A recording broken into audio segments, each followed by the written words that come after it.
پھر اس کے بعد ہم آئیں گے نزول قرآن کے ساتھ ساتھ حفاظت، یعنی جیسے جیسے قرآن نازل ہوتا گیا تو اس کی حفاظت کس طرح ہوتی گئی عہد رسالت میں۔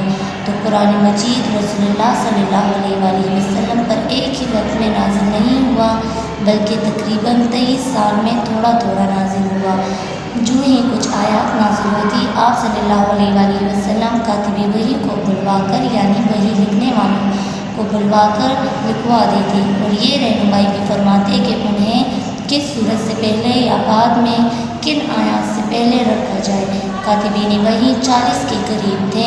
مسجد نبوی میں ایک مقام متعین تھا جہاں وہ عبارت رکھ دی جاتی، صحابہ کرام رضی اللہ تعالیٰ عنہم اس کی نقل کر کے لے جاتے اور یاد کر لیتے۔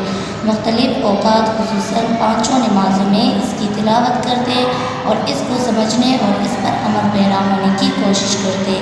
اس طرح جو قرآن مجید نازل ہوتا گیا، لکھا بھی جاتا رہا اور حفظ بھی ہوتا رہا۔ اس عمل میں صرف مرد ہی نہیں بلکہ خواتین بھی شامل رہی، یہاں حتیٰ کہ نبی اکرم صلی اللہ علیہ وآلہ وسلم کی حیات طیبہ ہی میں مکمل قرآن اکثر امہات المؤمنین صحابہ کرام اور صحابیات کو حفظ ہو چکا تھا، اور متعدد یعنی کئی صحابہ کرام رضی اللہ تعالیٰ عنہم نے ان کی مکمل نقول بھی تیار کر لی تھی۔ پھر اس کے بعد ہم آئیں گے حضور نبی کریم صلی اللہ علیہ وآلہ وسلم کا قرآن کو سنانا اور تصحیح یعنی اصلاح کرنا۔ تو قرآن مجید نازل ہوتا رہا اور آپ صلی اللہ علیہ وآلہ وسلم کے قلب یعنی دل پر محفوظ ہوتا رہا، اور اس طرح پورا قرآن آپ صلی اللہ علیہ وآلہ وسلم کے دل پر نقش ہو کر خود بخود یاد ہو گیا۔ آپ صلی اللہ علیہ وآلہ وسلم اسے بلند آواز سے پڑھ کر سناتے۔ حضور اکرم صلی اللہ علیہ وآلہ وسلم رمضان شریف میں دن کے وقت قرآن کا نازل شدہ حصہ سناتے اور صحابہ کرام اپنے ذاتی نسخوں سے اس کا موازنہ کرتے، یاد کرتے۔ پھر اس کے بعد ہے عہد صدیقی، یعنی عہد صدیقی میں کس طرح قرآن کی حفاظت کی گئی۔ تو رسول اکرم صلی اللہ علیہ وآلہ وسلم کی رحمت کے بعد خلیفہ اول حضرت ابوبکر صدیق رضی اللہ تعالیٰ عنہ نے حضرت زید بن ثابت رضی اللہ تعالیٰ عنہ کے ذریعے تمام قرآن مجید کے تمام اجزاء یعنی حصوں کو آپ صلی اللہ علیہ وآلہ وسلم کی مقرر کردہ ترتیب کے مطابق یکجا یعنی اکٹھا کر کے محفوظ کر دیا۔ اس حفاظت کی وجہ یہ تھی کہ مرتدین یعنی اسلام چھوڑ کر دوسرا مذہب اختیار کرنے والے، ان کے ساتھ جنگوں اور جھوٹے پیغمبروں کے ساتھ میں بہت سے حفاظ قرآن شہید ہو گئے تھے، اور احتیاطاً یہ بہت ہی مشکل کام حضرت زید رضی اللہ تعالیٰ عنہ نے انجام دیا۔ حضرت زید رضی اللہ تعالیٰ عنہ نے کہا کہ اگر مجھے کسی پہاڑ کو ڈھانے کا حکم ہوتا، پہاڑ کو ڈھانا یعنی گرانا، تو آسان ہوتا۔ آپ صلی اللہ علیہ وآلہ وسلم ایک آیات لیتے اور 2 گروہوں کی گواہی لے کر لکھ لیتے۔ اس کے بعد ہم آئیں گے عہد ثانی۔ عہد ثانی کو عہد عثمانی بھی کہا جاتا ہے کہ عہد عثمانی میں کس طرح قرآن کی حفاظت کی گئی تھی۔ تو حضرت عثمان رضی اللہ تعالیٰ عنہ کے عہد میں قرآن مجید کو مختلف قبائل نے اپنے لہجوں میں پڑھنا شروع کیا۔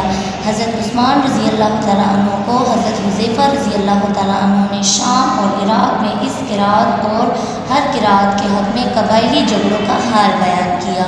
تو حضرت عثمان رضی اللہ تعالیٰ عنہ نے حضرت ابوبکر صدیق رضی اللہ تعالیٰ عنہ کے تیار کردہ قرآن کے صحیفوں کو جو علیحدہ تھے، جو حضرت حفصہ رضی اللہ تعالیٰ عنہ کے پاس تھے، ایک ہی جگہ 2 جلدوں کے اندر حضرت زید بن ثابت رضی اللہ تعالیٰ عنہ کے ذریعے اسی ترتیب سے اسی قریشی لہجے سے جس میں اترا تھا اکٹھا کر لیا۔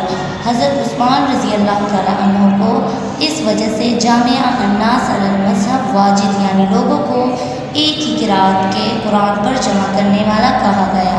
امت پر یہ حضرت عثمان رضی اللہ تعالیٰ عنہ کا بہت بڑا احسان تھا۔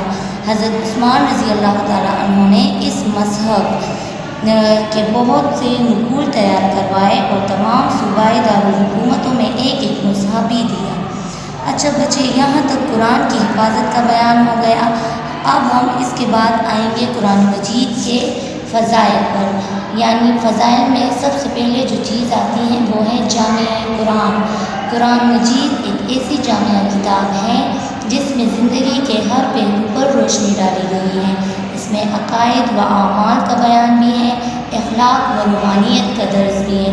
مجھے روحانیت کہتے ہیں اللہ سے تعلق کو، تاریخی واقعات بھی ہے، مناجات اور دعائیں بھی ہیں۔ اس میں ہر قسم کی معاشی، معاشرتی، تہذیبی، اخلاقی، قانونی اور سیاسی معاملات، آخرت، سزا اور جزا سزا و جزا یعنی اس کا بیان ہے۔ پھر اس کے بعد ہم آئیں گے فضائل میں سے دوسرا پوائنٹ ہے محفوظ ترین کتاب۔ 1400 سال سے زیادہ عرصہ گزرا، اس وقت سے لے کر اب تک قرآن مجید کا ایک ایک لفظ محفوظ ہے۔ یہ تحریف اور تغیر سے معمول ہے۔ مجھے تحریف کہتے ہیں چینجز، بدلنا، اور تغیر بھی کہتے ہیں ایک حالت سے دوسری حالت میں جانا یعنی بدلنا، اور معمول کہتے ہیں محفوظ۔ اللہ نے اس کی حفاظت کا ذمہ لیا ہے۔ پھر اس کے بعد ہم آئیں گے عالمگیر کتاب۔ عالمگیر کا مطلب ہے دنیا میں پھیلی ہوئی کتاب، دنیا پر چھانا۔ تو قرآن مجید میں ساری دنیائے انسانیت کے لیے ہدایت کا پیغام ہے۔ اس کی تعلیمات ہر دور اور ہر ملک میں قابل عمل ہے۔ پھر اس کے بعد ہم آئیں گے حق و باطل میں فرق کرنے والی کتاب۔ تو اللہ نے فرمایا کہ اس نے اپنے بندے پر فرقان نازل کیا، یعنی یہ حق و باطل کے درمیان فیصلہ کرنے والی ہے۔ پھر ہے سچی اور شک و شبے سے پاک کتاب۔ یہ سچے خدا کی شک و شبے سے پاک کتاب ہے، یعنی قرآن میں ہے پہلے پارے میں ذالک الکتاب لا ریب فیہ، یہ کتاب اللہ کی ہے، اس میں کوئی شک نہیں۔